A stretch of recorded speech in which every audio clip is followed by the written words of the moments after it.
आइए जानते हैं आज के प्रमुख अंतर्राष्ट्रीय खबरों को। पहले एक नजर हेडलाइंस पर। सरहद पार बैठे आईएसआई अधिकारी संवेदनशील मूवमेंट देखते थे लाइव। बीकेआई से भी गठजोड़ का हुआ खुलासा। मथुरा नाव हादसा, कहीं बिछड़ा सुहाग तो कहीं मां के गोद से छिन गई बेटी। बढ़ेगा पारा लेकिन हीट वेव नहीं, जाने अगले हफ्ते कैसा रहेगा देश भर का मौसम। ट्रंप ने ईरान से बातचीत और हॉर्मुज को लेकर अब दिया ये बयान। ईरान का प्रतिनिधिमंडल अमेरिका से बातचीत के लिए इस्लामाबाद पहुंचा। ईरान जंग हार चुका है, अब हम हॉर्मुज खोलने जा रहे हैं। इस्लामाबाद में शांति वार्ता से पहले ट्रंप की धमकी।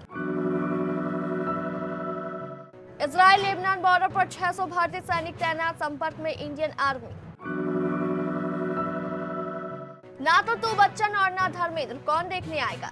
जब आयुष शर्मा से बोले पिता, हीरो बनने की बात पर थे भड़के। तलाक के बाद टूट गई थी एक्ट्रेस, पति से नहीं मांगी एलिमनी, बोली शांति चाहिए थी। और orange cap player of the match, Vaibhav Suryavanshi ने बनाया नया रिकॉर्ड। पाकिस्तान की खुफिया एजेंसी आईएसआई और बीकेआई ने भारत में जासूसी का नया तरीका अपनाया। पहले आईएसआई के लिए जासूसी करने वाले लोग संवेदनशील स्थानों की फोटो और वीडियो अपने मोबाइल पर लेते थे, बाद में इन्हें सरहद पार अपने आकाओं के पास भिजवाते थे। लेकिन इस बार आईएसआई ने भारत के संवेदनशील स्थानों पर सीसीटीवी कैमरे लगवा दिए, जिनकी फुटेज पाकिस्तान में बैठकर लाइव देख रहे थे। स्पेशल सेल के एक अधिकारी ने बताया कि पीएमओ ने देश भर में सभी जगह लगे सीसीटीवी कैमरों का ऑडिट करने का आदेश दिया है। जासूसी के लिए सिम, फर्जी आईडी या किसी गरीब को पैसे का लालच देकर लिए जाते थे। शुरुआती जांच में पता चला कि आईएसआई आकाओं ने अपने मॉड्यूल को सीसीटीवी कहां लगाने हैं यह निर्देश भी दिया था। स्पेशल सेल के एक अधिकारी ने बताया कि सीसीटीवी कैमरों के जरिए जासूसी फरवरी की शुरुआत में ही हो गई थी। पुलिस अधिकारियों के अनुसार इन कैमरों में रिकॉर्डिंग नहीं होती थी, लाइव फीड ही पाकिस्तान जाती थी। पुलिस अधिकारियों ने बताया कि पाकिस्तानी हैंडलर गिरफ्तार आरोपी को एक सीसीटीवी लगाने के लिए 15 से 20 हजार रुपए देते थे। पुलिस अधिकारियों का कहना है कि इन जासूसी करने वाले मॉड्यूल का पर्दाफाश होने से आईएसआई और बीकेआई का गठजोड़ फिर उजागर हुआ है। स्पेशल सेल के अधिकारी ने बताया कि पीएमओ के आदेश पर पता लगाया जा रहा है कि कहीं और सीसीटीवी तो नहीं लगे हैं जिसके जरिए पाकिस्तान नजर रख रहा है। पुलिस का कहना है कि इस आतंकी मॉड्यूल का हाल ही में गाजियाबाद में पकड़े गए आतंकियों से सीधा कनेक्शन नहीं है। हालांकि दोनों आतंकी मॉड्यूल के पाकिस्तान में बैठे हैंडलर की एक ही है। यमुना नदी में हुए हादसे ने कई परिवारों की दुनिया एक ही पल में उजाड़ दी। इस हादसे ने न सिर्फ कई जिंदगियां छीन ली बल्कि कई रिश्तों को भी हमेशा के लिए तोड़ दिया। किसी घर का सहारा छिन गया तो किसी की आंखों का तारा अब भी लापता है। किसी की मां का सर मोर्चरी में रखा हुआ है तो बेटी उनकी लापता है। स्वजन अस्पताल और घाट किनारे अपनों की तलाश करते रहे। पंजाब के श्रद्धालुओं से भरी मोटर बोट शुक्रवार दोपहर 3 बजे पैंटूल पुल से टकराकर यमुना नदी में पलट गई। हादसे में 10 लोगों की मृत्यु हो गई, 14 लोग सुरक्षित बाहर निकाल लिए गए, 6 अभी भी लापता है। हादसे में कहीं पिता और पुत्री की मृत्यु हो गई है तो कहीं पति पत्नी की जिंदगी एक साथ थम गई। एक मां का शव मोर्चरी में रखा हुआ है तो वही बेटी अभी भी लापता है। घाट में स्वजन कोई अपने पिता को ढूंढ रहा है तो कोई पत्नी को। देश के अलग अलग हिस्सों में मौसम धीरे धीरे बदलने वाला है। मौसम विभाग के ताजा अनुमान के मुताबिक अगले हफ्ते उत्तर पश्चिम मध्य और पूर्वी भारत में मौसम में किसी बड़े बदलाव की संभावना नहीं है, लेकिन तापमान में लगातार बढ़ोतरी देखने को मिलेगी। अच्छी बात यह है कि इस दौरान भीषण गर्मी या हीट वेव जैसी स्थिति बनने के आसार नहीं है। मौसम वैज्ञानिकों का कहना है कि उत्तर पश्चिम भारत में अगले कुछ दिनों के दौरान अधिकतम तापमान में तेज बढ़ोतरी हो सकती है और यह 6 से 8 डिग्री सेल्सियस तक ऊपर जा सकता है। इसी तरह पूर्वी भारत में भी तापमान 5 से 7 डिग्री सेल्सियस तक बढ़ने का अनुमान है, जबकि मध्य भारत में 3 से 5 डिग्री सेल्सियस तक तापमान में इजाफा देखने को मिल सकता है। इस बढ़ोतरी के चलते कई इलाकों में दिन के समय गर्मी का असर बढ़ेगा, लेकिन अभी हीट वेव जैसी स्थिति बनने की संभावना नहीं जताई गई है। मौसम को प्रभावित करने वाले सिस्टम की बात करें तो मध्य स्तर पर एक पश्चिमी विक्षोभ सक्रिय बना हुआ है, जो मौसम में हल्का उतार चढ़ाव बनाए रखेगा। इसके अलावा पूर्वोत्तर बिहार और आसपास के क्षेत्रों में चक्रवाती परिसंचरण बना हुआ है, जबकि पूर्वोत्तर असम और आसपास के इलाकों में भी ऊपरी वायुमंडल में एक और सिस्टम सक्रिय है। ओडिशा से लेकर मन्नार की खाड़ी तक हवा के दबाव में असंतुलन की स्थिति बनी हुई है, जिससे कुछ क्षेत्रों में बादल और हल्की गतिविधियां देखने को मिल सकती है। दक्षिण भारत के तमिलनाडु और आसपास के क्षेत्रों में ऊपरी वायुमंडल में चक्रवाती परिसंचरण सक्रिय है। अमेरिकी राष्ट्रपति डोनाल्ड ट्रंप ने पत्रकारों से बातचीत में कहा कि अमेरिका ईरान वार्ता एक बार में खत्म हो जाएगी या आने वाले हफ्तों में जारी रहेगी, इसकी उन्हें जानकारी नहीं है। जब उनसे पूछा गया कि क्या कोई बैकअप प्लान है, तो उन्होंने कहा बैकअप प्लान की जरूरत नहीं है। ट्रंप ने ये बातें वर्जीनिया के शार्लोट्सविले जाने के लिए विमान में सवार होने समय पत्रकारों से बातचीत में कही थी। उनसे यह पूछा गया था कि इस्लामाबाद में वार्ता के लिए रवाना होने से पहले उन्होंने उपराष्ट्रपति जेडी वेंस से क्या कहा, तो ट्रंप ने जवाब दिया, मैंने उन्हें शुभकामनाएं दी। एक अन्य पत्रकार ने ट्रंप से पूछा कि उनके मुताबिक ईरान के साथ एक अच्छा समझौता कैसा होगा। इस पर उन्होंने कहा कोई परमाणु हथियार नहीं, और यह भी कहा कि उन्हें लगता है कि सत्ता में बदलाव पहले ही हो चुका है। ईरान के सरकारी मीडिया ने बताया है कि अमेरिका के साथ होने वाली वार्ता के लिए ईरान का प्रतिनिधिमंडल इस्लामाबाद पहुंच गया है। बीबीसी उर्दू के मुताबिक पाकिस्तानी विदेश मंत्रालय ने एक बयान जारी कर बताया कि ईरानी प्रतिनिधिमंडल इस्लामाबाद पहुंच गया है। स्थानीय मीडिया का कहना है कि नूर खान हवाई अड्डे पर ईरानी प्रतिनिधिमंडल का स्वागत किया गया। पाकिस्तान के उप प्रधानमंत्री और विदेश मंत्री इसहाक डार ने उनका स्वागत किया। इस दौरान नेशनल असेंबली के अध्यक्ष सरदार अयाज सादिक, सेना प्रमुख फील्ड मार्शल सैयद असीम मुनीर और गृह मंत्री सैयद मोहसिन रजा नकवी भी मौजूद रहे।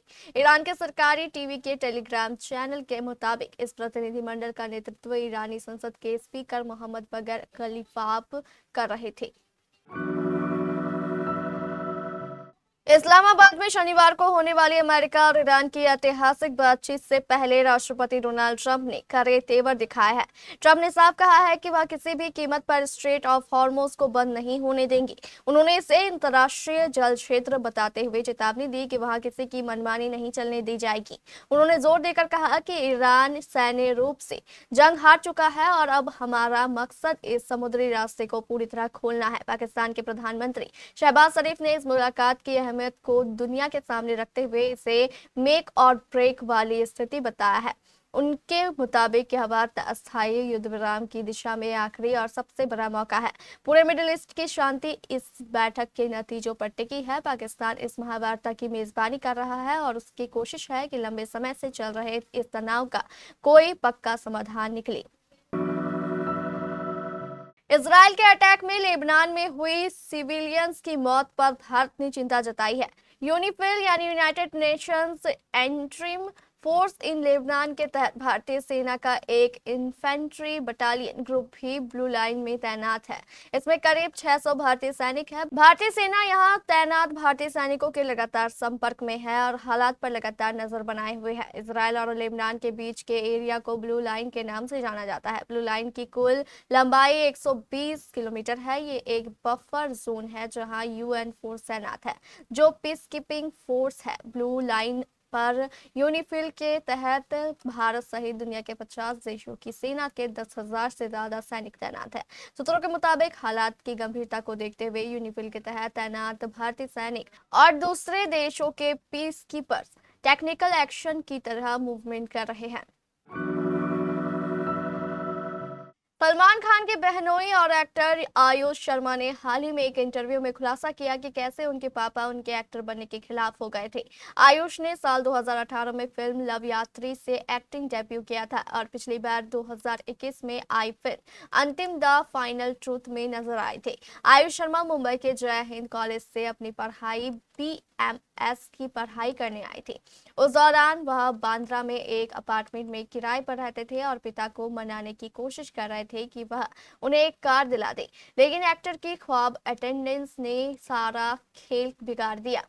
आयुष शर्मा ने जब पिता अनिल शर्मा को एक्टर बनने के बारे में बताया तो वह भड़क गए और कहा कि तुम ना तो बच्चन साहब हो, ना ही धर्मेंद्र के नजदीक। आयुष ने ये खुलासा एक इंटरव्यू के दौरान किया। बॉलीवुड और टीवी एक्ट्रेस दिलनाज ईरानी पिछले काफी वक्त से लाइमलाइट से दूर है। वो सोशल मीडिया पर तो एक्टिव है, मगर एक्ट्रेस किसी नए शो में नजर नहीं आ रही। दिलनाज ने अपने हालिया इंटरव्यू में पहली शादी पर बात की। साल 2010 में उनका एक्टर राजीव पॉल से तलाक हो गया था। दिलनाज ने कहा कि पहली शादी टूटने के बाद उन्होंने अपने पति से एलिमनी नहीं मांगी। वो कानूनी लड़ाई में ना फंसते हुए शांति चाहती थी। दिलनाज ने द मेल फेमिनिस्ट से कहा, साल 2010 में हमारे तलाक को लेकर अखबारों मैगजीन में अनाउंसमेंट हो गई थी, मगर हमारा रिश्ता उससे पहले ही खत्म हो गया था। जब आप किसी इंसान से इमोशनली और मेंटली ऑफ हो जाते हैं तो फिर वो दो अनजान बन जाते हैं। एक कपल होने के नाते हमारे बीच बहुत सारी बातचीत हुई कि ये नहीं हो पा रहा या ये चीजें नहीं काम कर रही। रिश्तों में अक्सर लोग एक दूसरे को हल्के में लेने लगते हैं। शायद मेरे साथ भी यही हुआ। मेरे पार्टनर मुझे बार बार हल्के में लेते रहे। उन्हें शायद यह एहसास नहीं हुआ कि बात इतनी गंभीर हो जाएगी। गुवाहाटी के बरसापारा स्टेडियम में राजस्थान रॉयल्स और रॉयल चैलेंजर्स बेंगलुरु के बीच खेले गए मुकाबले में वैभव सूर्यवंशी ने अपनी बल्लेबाजी से इतिहास रच दिया। 202 रनों के विशाल लक्ष्य का पीछा करते हुए वैभव ने जिस निडरता और आक्रामकता का परिचय दिया, उसने न केवल उनकी टीम को जीत की दहलीज पर खड़ा किया, बल्कि उन्हें कई रिकॉर्ड्स का मालिक भी बना दिया। उनके 26 गेंदों में 78 रनों की ताबड़तोड़ पारी ने साबित कर दिया कि वह आईपीएल के अगले सुपरस्टार हैं। इस धमाकेदार पारी के दम पर वैभव को न केवल प्लेयर ऑफ द मैच चुना गया, बल्कि उन्होंने टूर्नामेंट में सबसे ज्यादा रन बनाने वाले बल्लेबाज के रूप में ऑरेंज कैप पर भी कब्जा कर लिया। वैभव अब आईपीएल इतिहास के महज दूसरे ऐसे बल्लेबाज हैं जिन्होंने 2 बार 15 या उससे कम गेंदों में अर्धशतक लगाया हो। वैभव ने इस सीजन में चेन्नई सुपर किंग्स के खिलाफ 15 गेंदों में 50 छक्का था।